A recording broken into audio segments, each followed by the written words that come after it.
Today we're going to read chapter 4, and I'm using a couple of different platforms. I might be live streaming it on YouTube eventually. Um, we'll see. 24-hour access for that. But for today, if you're following along in the audio, we are starting chapter 4. One of us is lying, starting with Addie, our princess.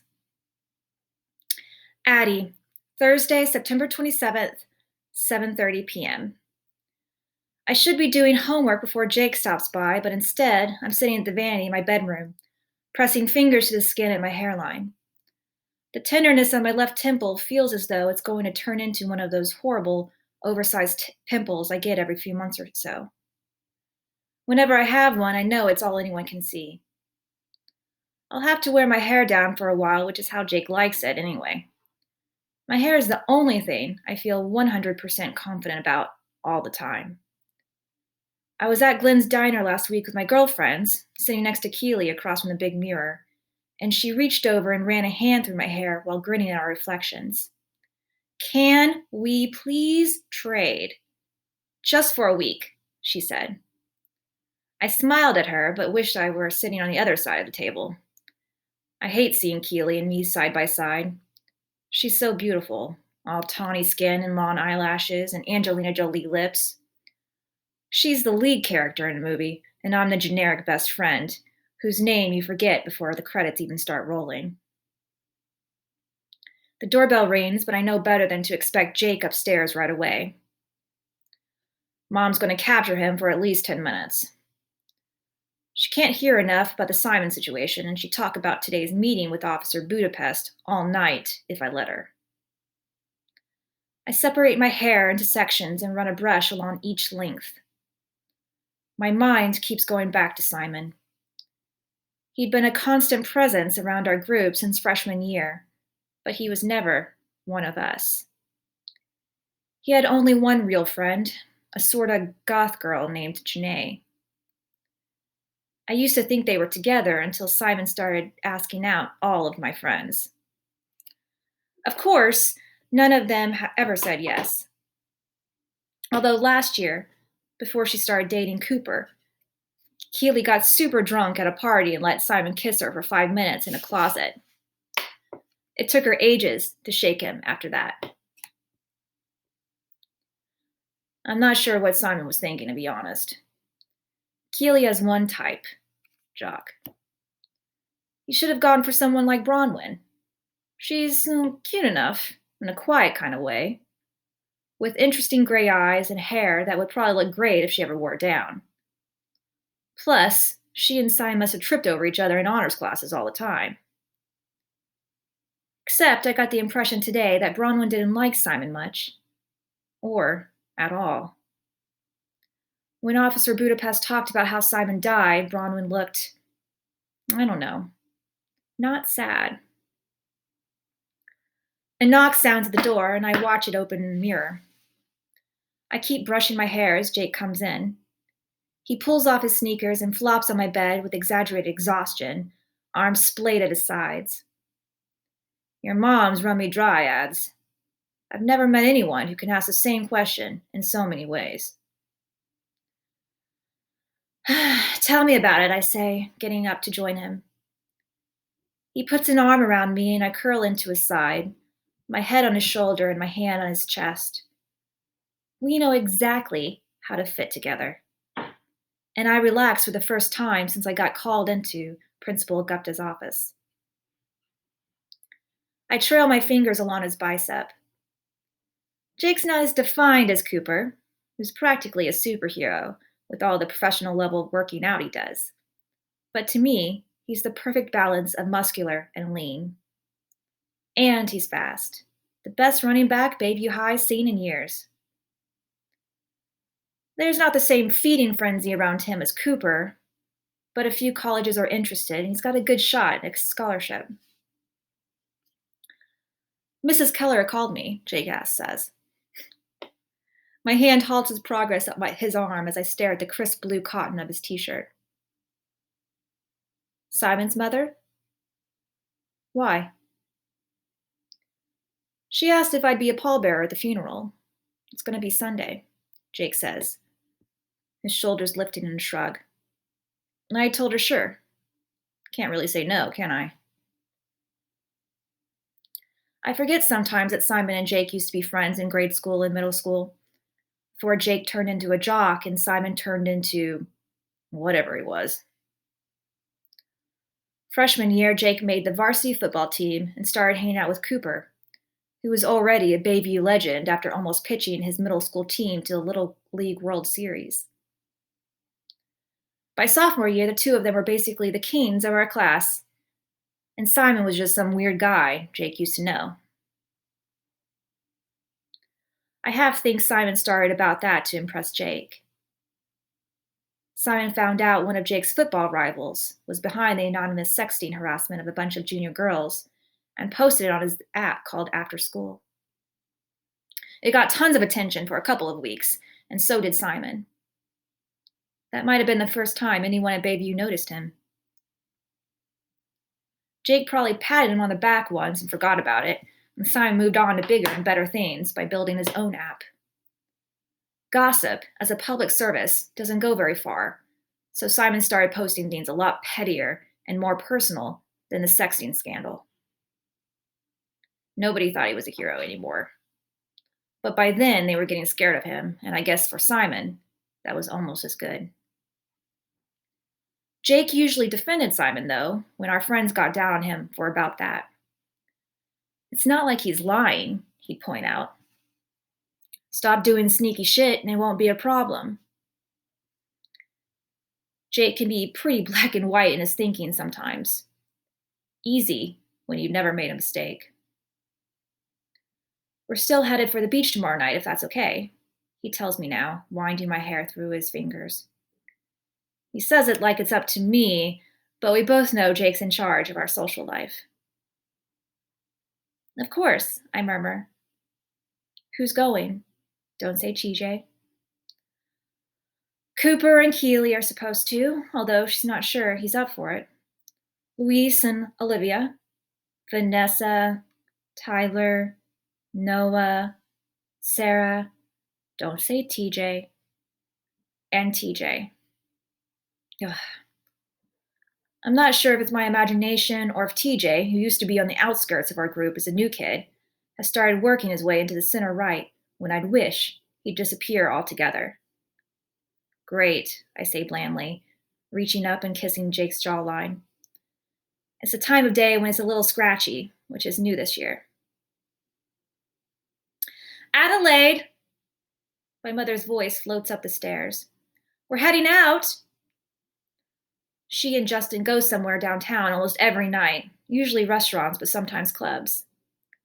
Justin's only 30 and still into that whole scene. My mother enjoys it almost as much, especially when people mistake her for being Justin's age. Okay, I call, and the door slams. After a minute, Jake leans down to kiss me, his hand sliding under my shirt.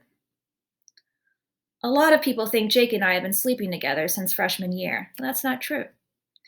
He wanted to wait until after junior prom. It was a big deal.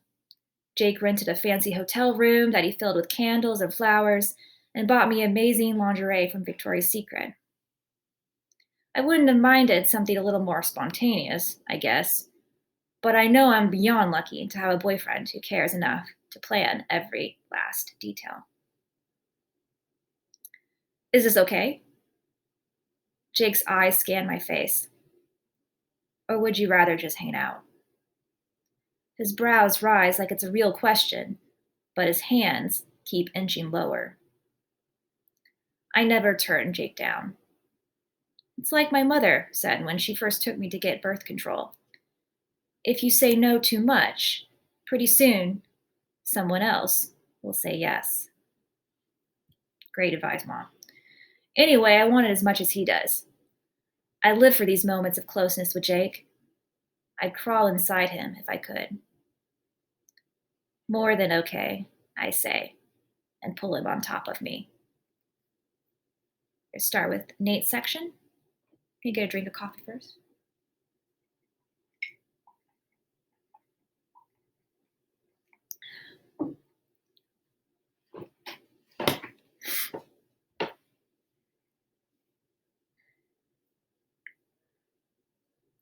Nate, Thursday, September 27th, 8 p.m. I live in that house. The one people drive past and say, I can't believe someone actually lives there. We do, although living might be a stretch. I'm gone as much as possible, and my dad's half dead. Our house is on the far edge of Bayview, the kind of shitty ranch rich people buy to tear down. Small and ugly with only one window in the front. The chimney's been crumbling since I was 10. 7 years later, everything else is joining it. The paint's peeling, shutters are hanging off, the concrete steps in front are cracked wide open. The yard's just as bad. The grass is almost knee-high and yellow after the summer drought.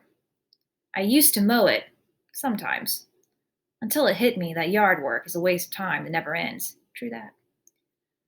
My father's passed out on the couch when I get inside, an empty bottle of Seagram's in front of him. Dad considers a stroke of luck that he fell off a ladder during a roofing job a few years ago while he was still a functioning alcoholic. He got a workman's comp settlement and wound up disabled enough to collect Social Security, which is like winning the lottery for a guy like him. Now he can drink without interruption while the checks roll in. The money's not much, though. I like having cable, keeping my bike on the road, and occasionally eating more than just mac and cheese. Which is how I came to my part-time job, and why I spent 4 hours after school today distributing plastic bags full of painkillers around San Diego County. Obviously not something I should be doing, especially since I was picked up for dealing weed over the summer and I'm on probation. But nothing else pays as well and takes so little effort. I head for the kitchen, open the refrigerator door, and pull out some leftover Chinese. There's a picture curling under a magnet, cracked like a broken window. My dad, my mother, and me when I was 11, right before she took off. She was bipolar, not great about taking her meds, so it's not as though I had some fantastic childhood while she was around. My earliest memory is her dropping a plate and sitting on the floor in the middle of the pieces, crying her eyes out. Once I got off the bus to her throwing all her stuff out the window. Lots of times she'd curl up in a corner of her bed and not move for days. Her manic phases were a trip, though. For my 8th birthday, she took me to a department store, handed me a cart, and told me to fill it with whatever I wanted. When I was 9 and into reptiles, she surprised me by setting up a terrarium in the living room with a bearded dragon. We called it Stan after Stan Lee, and I still have it. Those things live forever. My father didn't drink as much as then, so between the two of them, they managed to get me to school and sports. Then my mother went totally off her meds and started getting into other mind-altering substances. Yeah, I'm the asshole who deals drugs after they wrecked his mother. But, to be clear, I don't sell anything except weed and painkillers. My mother would have been fine if she stayed away from cocaine. For a while, she came back every few months or so. Then once a year. The last time I saw her was when I was 14 and my dad started falling apart. She kept talking about this farm commune she'd moved into in Oregon and how great it was. That she'd take me and I could go to school there with all the hippie kids and grow organic berries, or whatever the hell they did. She bought me a giant ice cream sundae at Glenn's Diner, like I was 8 years old, and told me all about it. You'll love it, Nathaniel. Everyone is so accepting. Nobody labels you the way they do here. That sounded so artificial, didn't it? It sounded like bullshit even then, but better than Bayview. So I packed a bag, put Stan in his carrier, and waited for her on our front steps. I must have sat there half the night like a complete fucking loser before it finally dawned on me she wasn't going to show. Turned out that trip to Glenn's diner was the last time I ever saw her.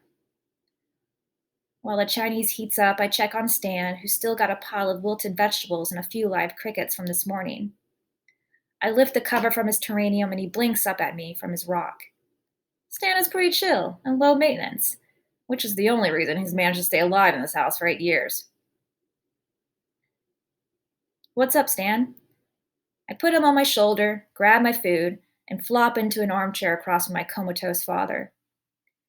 He has the World Series on, which I turn off because A, I hate baseball, and B, it reminds me of Cooper Clay, which reminds me of Simon Keller and that whole sick scene in detention. I never liked the kid, but that was horrible. And Cooper was almost as useless as the blonde girl when you came right down to it. Bronwyn was the only one who did anything except babble like an idiot. My mother used to like Bronwyn. She'd always noticed her at school things. Like the nativity play in 4th grade when I was a shepherd and Bronwyn was the Virgin Mary. Someone stole baby Jesus before we were supposed to go on, probably to mess with Bronwyn because she took everything way too seriously, even then.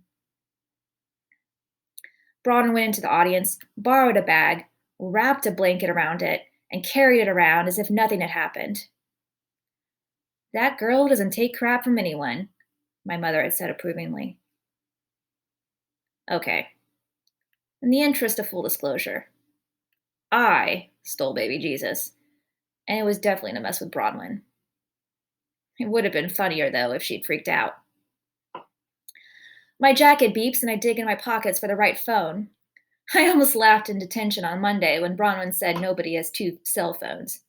I have 3. One for people I know, one for suppliers, and one for customers. Plus extras so I can switch them out. But I wouldn't be stupid enough to take any of them into Mr. Avery's class. My work phones are always set to vibrate, so I know it's a personal message. I pull out my ancient iPhone and see a text from Amber, a girl I met at a party last month. You up? I hesitate. Amber's hot and never tries to hang out for too long, but she was just there a few nights ago. Things get messy when I let casual hookups happen more than once a week. But I'm restless and could use a distraction. Come over, I write back. I'm about to put my phone away when another text comes through. It's from Chad Posner, a guy at Bayview I hang out with sometimes. You see this? I click on a link in the message and it opens a Tumblr page with the headline, About This. I got the idea for killing Simon while watching Dateline.